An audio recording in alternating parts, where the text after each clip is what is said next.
elites, they're already working real fast. They're working at a very high level pace. So, and they're not stopping. They're showing the power that they have. They're showing that it's time. They're about to do a sorcery on a high level, and a lot of people are going to get caught out. See, this little injection is like a little test to see what's going on. So yes, you have riots here, you have all Australia on lockdown, and it's under martial law, but they already saw the millions of people that was just for it blindly. So you have to understand what they're coming after. They're coming after your mind. All right? Proverbs 2 and 3. Proverbs chapter 2, verse 3.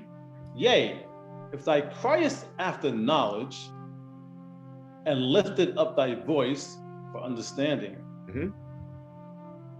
If thou seekest her as silver, and searchest for her as for hid treasures. Hid treasures. Okay, so if you really want certain knowledge, you have to dig deep for it. You have to really dig deep for knowledge. You have to know this. You have to know certain knowledge is how they're going to be fighting against you. Because they're not going to fight fair. These elites are not fighting fair. So one knowledge that you have to understand is the knowledge of your mind, how to keep it strong. Let's go to 2 Timothy 1 and 7. Your mind is very, very important. You have to keep that protected. And all your workers in your mind. Your workers, which are called neurons. Now, they're the main ones that produce growth of brain cells. They're called neurons. Those are the angelic workers that's in your mind. You have to make sure they're clean. You have to understand what they're about. You have to understand that you can't have false neurons there. These little neurons that just don't belong, that's caused by evil spirits, or just your neurons don't get corrupted. All right? So 2 Timothy 1 and 7. Did you get it? Read it. 2 Timothy. Chapter 1, verse 7. Yes. And it reads, God had not given us the spirit of fear, but the power and of love and of sound mind. Sound mind. So the word mind comes from the Hebrew word, the word mind and heart. They're used together. All right. Now, when it says sound mind, if you ever look up the Greek word there, it's sophronimous, which means self-controlled mind or a disciplined mind. So to make your mind disciplined, you have to know what's going on inside your mind, because you have to have that love that's in your mind. So this is going to start off about understanding parts of your mind. Now, in your brain, you have really 3 brains in one. All right. If you want to understand how your brain is, you have your neocortex, your limbic system, and your reptilian system, or your reptilian mind. That's what they call it. All right. Now, your neocortex, that's the seat of your conscious mind, right?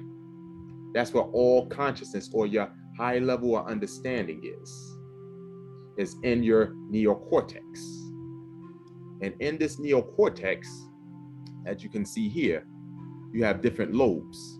So these are part of your tissue, your ministers, your organs, as we were saying, that was all brought together by the atoms. You have your frontal lobe. That's for your desire or free will. It's like your creative center, all right?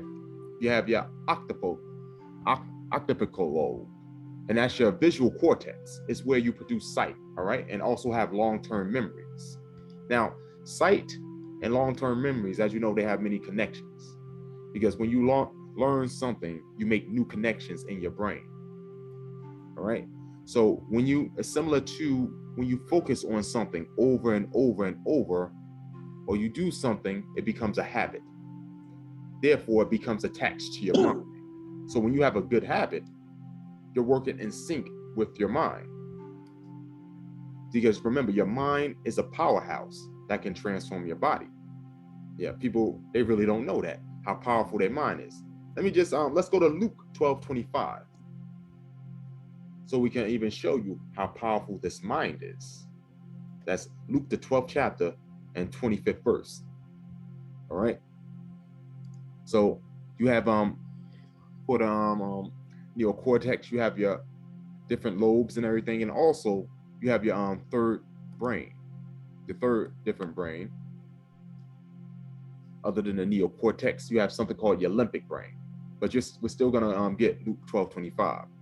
Your limbic brain, that's also known as your seat of your nervous system. This is the part that gives you life like automatically. When you're doing something so many times, like we were saying it before, this right here just automatically adds it to your body. So your body can be familiar with it all together. So in other words, your inside start becoming your outside. Therefore, if you have a sinful thought over and over and over again, you start to react off of that sinful thought.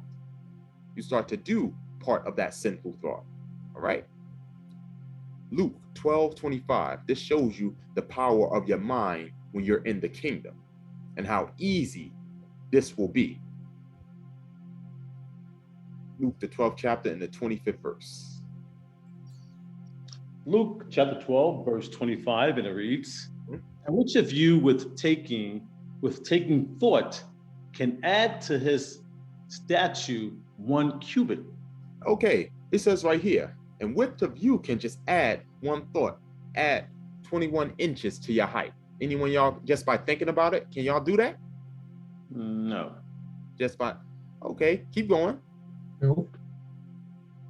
If ye then be not able to do that thing which is least, why take ye thought for the rest? So in other words, if you just can't do that little thing, that's a least thing. In the kingdom, oh, you want to be tall? Just think about it. They know how to control their brain. Your brain is inside of you. It's attached to your body, and you can't control it. In the kingdom, you're going to be able to do that because you have to understand about transformation. Let's go to Romans 12:2. Because just like the we was talking about, your limbic part of your brain, which is the seat of your nervous system, this is the thing that connects the inside to the outside. And just like the optical lobe or your visual cortex is where you have that long-term memory. So all these work together. And there's a way that they work together. Your brain work together by these little cycles. These little cycles are these special angelic cells. These cells that's working through your brain, they call neurons, all right? Neuron cells. And they're very, very important. Let me just show you, for example. These right here, they're called neurons. And they're connected. There are billions of them. And they're angelic forces. They all have a spirit to it.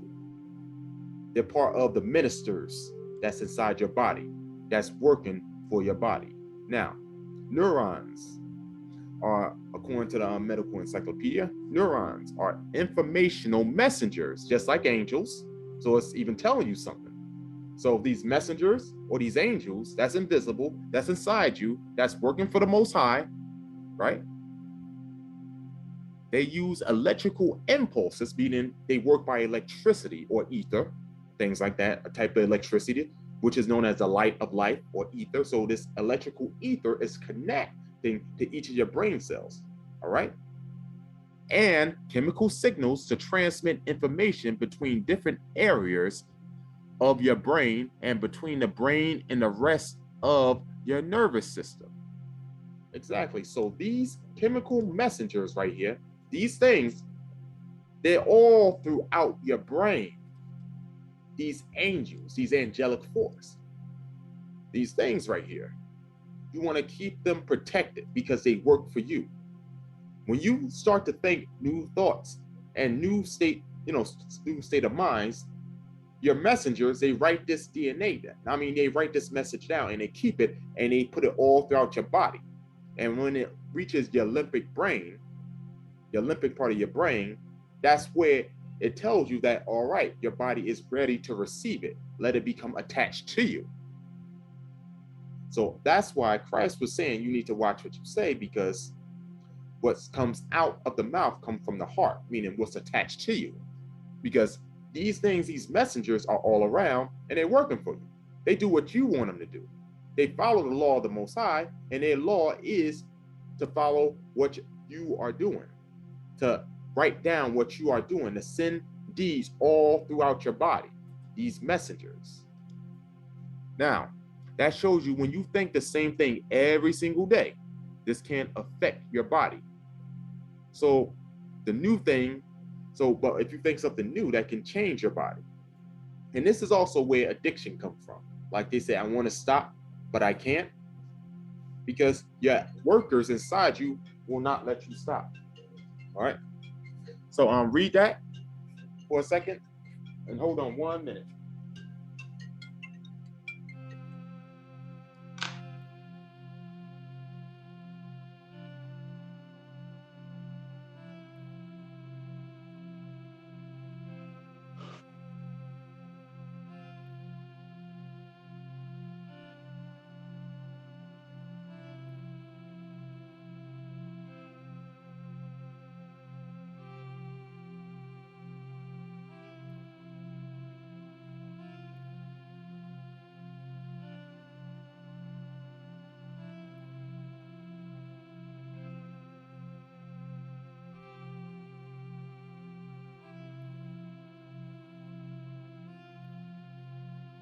Oh man.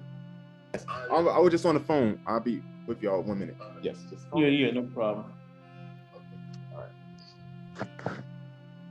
All right. Yes, I'm okay now. That was just another person who he wanted to know about the class, but he kind of missed it. So but you can read, because it's like one of those very advanced classes, these advanced courses.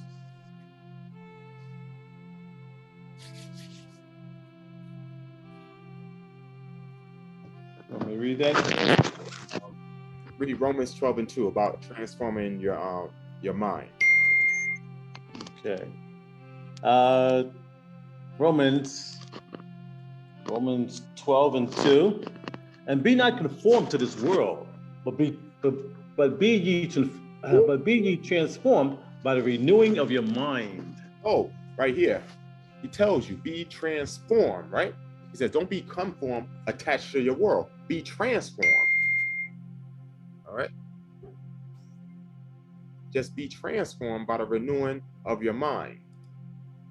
So to be transformed, meaning you have to transform your mind.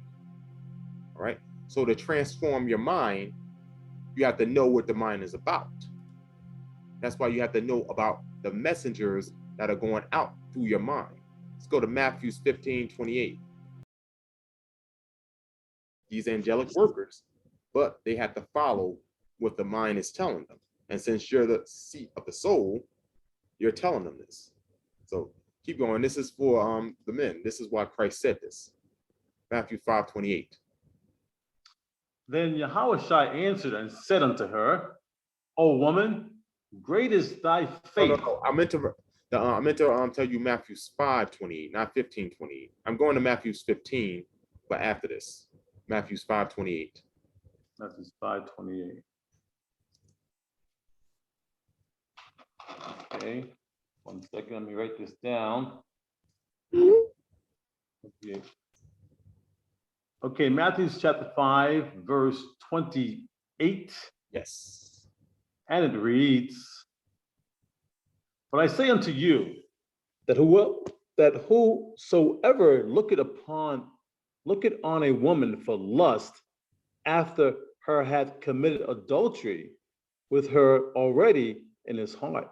Okay, now the reason why he says this, that they done it already in his heart, because they already had they already sent informations to the neurons, the ministers in your mind. That's why. Mm. That's why he said he did it. Because these guys right here, these neurons, once you looked at the woman, you just activated these neuron cells and said, all right, keep this woman's mind, this woman's body texture and everything in my mind. So later you will probably act on it, because now this thought is now a part of you. So that's why these workers right here are so important. You have to understand there's billions of them work for you. And you have to know how to control them. You tell them what to do. That's why he says it starts, you have to control your mind. Your mind is something that's very, very important. Let's go to Matthew's 15 chapter now. This was why I was planning on going. Matthew's 15:18. Still, he keeps telling you over and over. When he says the word heart, heart is lab, which means inner mind. It's connected. That's where all your workers are going to be at. I mean, you have workers all throughout your bodies, all throughout your cells, things like that. But we're talking about the mind here. So you have your billions of workers that will keep this thing stored. And the thing is, they'll send it to your optical lobe, which is your visual cortex, so you can have a long-term memory and focus on that idea over and over again. And these ministers to you, they'll just keep on bringing that image out over and over until you act on it. And once you act on it, your limbic system or your animal system just automatically connects it and make it a part of you. So it becomes an addiction. So your body couldn't function unless you keep on doing it over and over and over again. That's why people who are fornicators, sleeping around, alcoholics, they can't stop. Because now that thing is now attached to them and it's controlling them. That's why you have to control your neurons. Matthew's 15:18. Matthew chapter 15, verse 18. But those things which proceed out of the mouth come forth from the heart, and they defile the man. And they defile the man. So the things that come out your mouth comes from the heart, meaning your mind. They come from your messengers or your angels that work for you, your spirits inside of you that work for you, your ministers that work for you, and they attach themselves to that limbic system. And it comes from your mind, so it can defile you. That's why you have to learn how to control the things that come from your mind. All right, keep going. Verse 29. And if thy right eye offend thee, pluck it out. 19. 19. Yes. Oh, I'm sorry. I was on a different page here. But out of the heart proceed evil thoughts, murders, adulteries, fornications, thefts, false witnesses, blasphemies. All right. So these are the things right here that can make your mind, make your body undefiled. Is when you start doing these things. Because all your workers are actually gathering all the information up and they're attaching it to you. Let's go to 2 Corinthians 2:10-4. So let's understand this, what's going on. So we 2 Corinthians 2. Yes, 2 and 4. 2 and 4. That's going to just go back. So your neocortex, which is that part of your brain that has your optical lobe, which is called your visual cortex. That's where your sight and your long-term memories have connections to. So, and you have your frontal lobe, which is your feelings and your desires. That's what that is. And how they are moving, everything is moving lobe to lobe by these. These are your billions of workers, your spirits that's inside of you, and you're telling them what to do by your thoughts. You're saying, think about this, think about that. So you're putting an imagination to them, and they're going to the optical to keep it long term, and your frontal lobe is the main one that's controlling like that lust and your desire. So when all that is connected, that lust and desire is passed on by your workers right here, by these workers. What's next? They send it, that goes and connects. It's called your limbic brain, right? Your limbic brain is the brain that will connect all what you're thinking to your body. Yeah, that's the your limbic one, right here. This connects what you're thinking about. So all your workers gathered what you were staring at, what you're thinking of, and they brought it all together and sent it to your limbic brain. It's now putting it into your body now, saying that what you want, all your feelings, all your emotions, all your flesh is now going to be part of you. So these neocortex, these neurons, which are your workers, are now sending it to your other angels inside your body, which is your DNA, which is your hidden language. So now it's going to be written on your DNA, but it's only written temporal unless you start acting upon it. Once you start acting upon it, then it becomes a habit. Once it becomes a habit, then it's written on your DNA, and your DNA is now sending your messenger RNA out to send it to your rest of your body so it can stay with you, so it can be a part of you. All right? Read 2 Corinthians 10 and 4. 2 Corinthians chapter 10, verse 4 had 2. So 10 and 4. Right. That's why I was a little bit draggy here. Okay.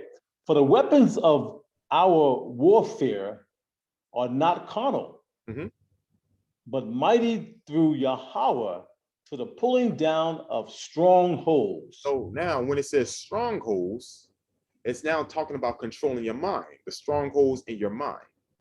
So let's now go back to what we was talking about, because you have a whole bunch of angelic workers that's working for you all throughout your mind, and they're just doing what they're supposed to.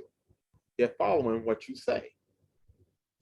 So these workers right here, these angelic workers, as you can see here, this quick. Yeah, these angelic workers, which is your neurons. What they're doing, they're going around to the different lobes of your brain recording information. And while they record information, these are your little workers, your spirits, your angelic force. They send it to a whole other group of angelic force by your limbic brains. Your limbic brains, they send it to your DNA. Right here. If you can see it. Y'all can see the DNA. Right here. Yes, that's the DNA. That's how the ancients, as you can see to the right, the ancients saw it like that. So you have your neurons from your limbic brain that are saying, all right, put this code inside of them and attach it to them, because it's now an imagination. Now there's a temporal attach until you do something about it. So let's see why this thing right here is on our DNA, what we're going to do about it. All right. So remember, stronghold, the reason why it's called a stronghold, because it's written in a special language of life. That's what your DNA is, a written hidden language that's inside you. And Paul calls it a stronghold. So, but it doesn't belong there. You have to do something about this stronghold while it's temporal before you act on it. So read what you have. Start at 10 and 4 again. 2 Corinthians chapter 10, verse 4, and it reads, For the weapons of our warfare are not carnal, but mighty through Yahweh to the pulling down of strongholds. So the pulling down of strongholds. So that's the things when your DNA is writing that language and telling your body that it's all right. But to pull down the strongholds, you have to send the neurons back and make that connection and tell it, no, erase that. So if you have a lustful feeling, so it will not be attached to your body. This is how your body operates. You have a whole millions of angelic workers working in there sending messages. But it's you're telling them what to do. But if they send a message that don't belong there, your DNA is your recorder. You have to tell it to, no, don't put that there. Keep going. Verse 5. Verse 5, casting down imaginations and every high thing that exalted itself against the knowledge of Yahweh. So you casting down the imagination, so you're telling your DNA to erase all that lustful thought so it won't be a part of you. And keep going.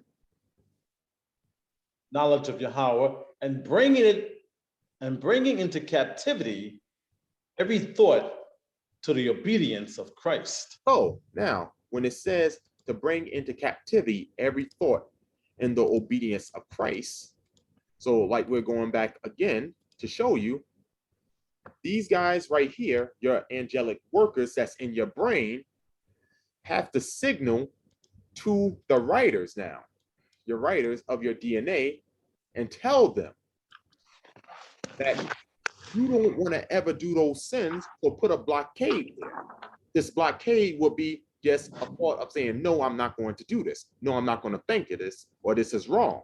So now that's encoded in your DNA. So now, as being a spiritual person, all these they're telling like everything in your system, your neocortex, all your lobes, all these things that your neurons are working at, what to do and what not to do. You're informing them.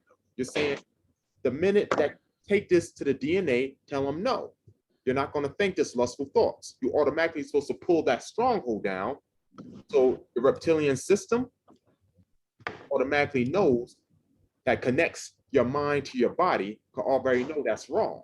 So the minute you have that lustful thoughts, you'll know it's wrong. And if you keep on sending the same message over and over, these guys right here, the neurons, they're automatically going to make that habit.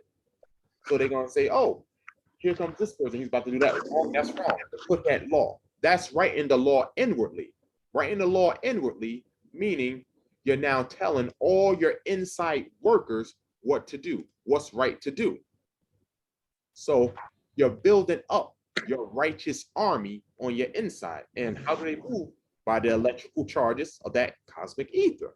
So altogether, over and over, you're going to have these billions of cells, these billions of ministers, all inside of you, and they're working in harmony to build your body structure. And what they're doing, they're making themselves strong. And since they're electrical charges, that charges have light. And then what happens when everything's in harmony and everything's over there, that lights get bigger and bigger, and the inward can be seen outward. Then you have a halo effect because all of your ministers are finally doing what's right. They're fearing the Most High because you are fearfully and wonderfully made, and you're fearing the Most High because you're the seed of their soul. So two are becoming one. The celestial is now finally dominating the terrestrial, and that's where that wisdom coming from, that halo effect comes from. You understand the mind and body as one. So now, when something is trying to arise and get you out the faith, automatically your neuron workers will say, no, we're not doing that. We're not going to write that. So if some lustful thoughts comes down, automatically your neuron's going to put something in your thoughts that you said no, and no means no. When you really want to hate someone and have anger or something like that, automatically your neurons, which are your workers, are saying, no, that means no. And if that keeps going on, that attaches to your reptilian system, and that becomes a habit. Because a habit is actually something that's like an addiction. That's why Christ said this. Let's go to John 8:34. So now the reason why I'm going over this brain thing over and over, because this is how the elite's going to attack. That's why I'm saying this is more of a deep class, because the elites, they're planning on attacking your brain. Because on our next class, I'm going to go into more and more with how the DNA works into this. Because those are your angelic messengers also, but they do the most of the writing. They write information. That's why you have certain people that are sick throughout their family's genetic trait, because that was information written. That's why they'll say diabetes run in my family, because it's part of your genetics, meaning it's written down in your genetical DNA, saying it's that your body is designed to have diabetes. So automatically your neurons in your mind will say, okay, this thing is causing diabetes, make sure your body gets extra. So they automatically send your body and your soldiers, which are your white blood cells and other parts, to fight against it, because it's inside of you already. That's why there's certain people that can eat sugary things and it won't affect them, and certain people it automatically make them sick, because the ones that make them sick, it's already coded in their DNA that their defense system could just let it in. But now you have to know how to reprogram yourself to decode it. So now read that part in John. That was John 8:34. John 8:34, Yahushua answered them, verily, verily, I say unto you, whosoever committed sin is the servant of sin. So he said, whoever committed sin is a servant of sin. So in other words, the minute you commit sin or you do a sinful deed, right? What's going on is you have these main workers that's going through your body. This right here, we'll start with your neocortex. It's putting that information out first, right? This is before you commit the sin. This right here, your optical nerve is sending those pictures out. And your neurons right here is passing that information over.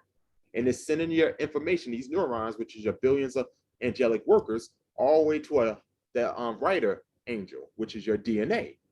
Your DNA is a helix that constantly circles up and saying that this guy is ready to do this sinful act now. So now it's writing this on your DNA, but it's temporary, because the DNA is a coded structure. It has to send a signal to your reptilian brain. And once it sends a signal to your reptilian brain and it says it's all right to do it, and then you commit the sin, now you do something else. You attach it to your DNA. You're saying now he has done the sin. It's now a part of his body now. Keep on doing it. You're not going to have, that means the neurons are saying we don't defend it, meaning they don't put in your mind saying no, no. They don't put that. You become reprobate. You think it's all right. And then it becomes an addiction. That's why it says, read that again. Yahushua answered them, verily, verily, I say unto you, whosoever committed sin is the servant of sin.